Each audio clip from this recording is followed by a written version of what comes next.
Now, according to Saudi Arabian Royal Embassy in Abuja, Nigerian travelers who were deported early this week could not meet the necessary standards to enter the kingdom.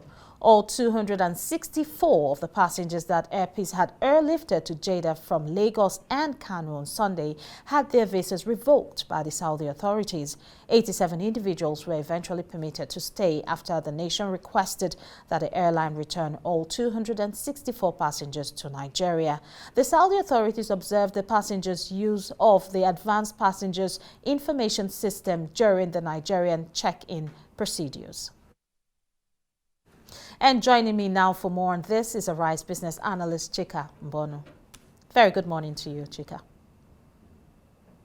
Welcome. Morning, Georgina. All right, thank you. Yeah. Now, the Royal Embassy of Saudi Arabia in Abuja says that the Nigerian passengers did not fulfill entry conditions and requirements into the kingdom. What exactly does this mean? And was it not possible for the Saudi Arabian Embassy to detect this before issuing the visas? Thank you. This Saudi Arabia AP's story has been in a news cycle for the last 48, 72 hours. And I thought that we should push it more so that we don't push it under the carpet, because this is very important for the nation, as I will speak about in the following. See, I mean, it's a prerogative of a nation, even when you get a visa from your home country, whether to decide when you arrive in that nation to allow you into the country or not. So we'll give that to Saudi Arabia. I mean, so for our citizens, they should know that they have a visa to US or a visa to UK or Switzerland from Nigeria does not mean that when you get to that country, they must allow you in. They have the prerogative to allow you to cancel the visa or decide to allow you in. So that is given. And to that extent, the action of Saudi Arabia, can be, passed on. But you see, there's more to this story, and I put it this way: that the witch cried in the night, and the child died in the morning. We don't need a new soothsayer to tell us who killed the child. So let me put it this way: I have spoken before that this route, Kano to Jeddah, has been dominated by the Saudi Air and a sprinkle of African airlines, Ethiopian Airline, Morocco and Egypt Air. And there comes Air Peace, our own airline, charging ticket in Naira, and which our nationals welcomed, especially in Kano. And then the tickets, as I told you, I did some work. And I asked my travel agent, and he found out that the ticket price between Nigerian Air Peace and Saudi Air was a differential of about 400,000 naira, and same straight flight as Saudi Air. Ethiopian Air was about 150 less. It was 150 more than Air Peace, but they're going to do a lot of layovers in Ethiopia, accumulating about 5 hours. So Air Peace had good advantage on that route. Not surprising, therefore, that a lot of Nigerians flocked to them when they started that route. And, and that's where the problems start for Air Peace. The first thing is that when Air Peace announced this route, Jeddah to Kano Jeddah, I mean, that was when Saudi Air decided to do something outlandish in Kano suddenly, to show that they are there too. Now, as I said before, they had the prerogative to stop passengers from entering to Saudi.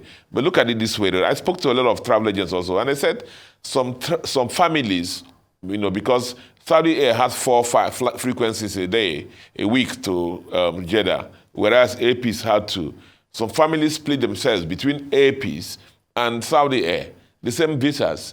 And those who came with Saudi Air were allowed in, whereas those who came with Air Peace were turned back. You can imagine the issue there.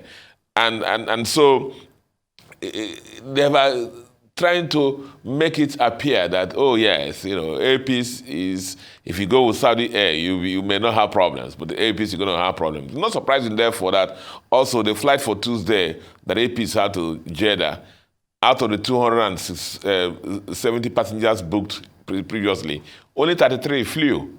So let the Nigerian airline continue to make losses so that he can chase them out of that route, it's just like they've done in the past. It's aviation politics. It's aviation politics. So that is what it is. As you said, ab initio in Nigeria, when they were screening, they have this advanced passenger screening model that they can see in Saudi Arabia and see in Nigeria. And they could have seen these passengers, they didn't do that. So you wanted to embarrass APs there, make it a mess for the passengers so they can run away from APs and come to you. And this is why I'm putting this story out more. So that the Nigerian civil servants who are involved in this process will support APs and, jettison, overlook these free first-class tickets they throw at them sometimes, and they sacrifice the national pride for that. Okay, so APs charges Nigerian tickets in Naira. Okay, let's quickly take a look at the issue of auctioning the shareholding of the NNPC Limited in the oil and gas assets, because we have to meet up with the time. They are saying, stakeholders are saying that the federal government should do this due to the poor performance of the upstream segment of that sector. What do you think about this? See, the issue at the end of the day lies on funding. How do we get funding to carry out the oil and gas investments that Nigeria needs to make? NNPC warehouses all these assets. And if we're following the press, we would have seen that a lot of the times they're not made their cash calls. And all the IOCs have had to carry NNPC sometimes that's covered the NNPC cash calls. So the issue is, how do we generate the funding for this to nurture these investments? And Nigeria does not have the fund, as a nation does not have the fund again to fund this, develop these assets. And you have to borrow to fund these assets. So the issue is that, how do you create a balance sheet so they can go to offshore banks and, get the money? And the solution, a lot of people have said, is that in the PIA Act, there's a incorporated joint venture model, acting similar to what is Nigerian LNG is doing already. And you see, LNGs can raise their money, do their trends, the 7th trend, do whatever they want to do without coming to the Nigerian nation for money.